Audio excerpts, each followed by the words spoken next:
Hello everyone, today I would like to introduce the latest AirPods to all of you, and this is the package.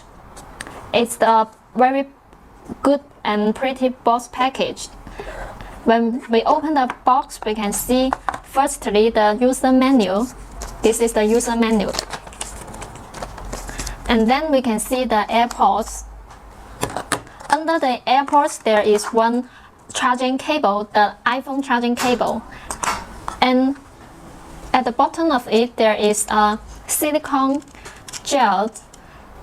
Okay, the silicone comes with 3 different sizes: the large size, the small size, and the extra small size. So you can change the silicone according to your earphones. Okay, it's a very user-friendly design. Okay, let's move to the earphones.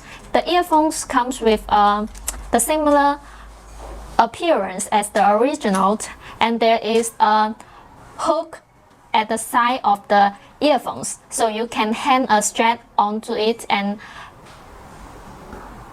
bottom of the earphone, there comes with a iPhone charging port and some small holes.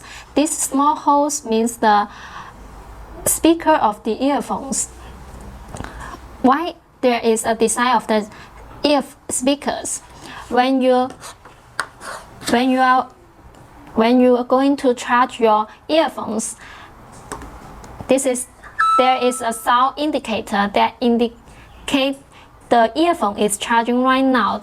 Because the traditional one, we may not know clearly whether the earphone is charging correctly, and this sound indicator can tell us that the earphone is charging. Okay, this is the first very new design and the new function of the earphones.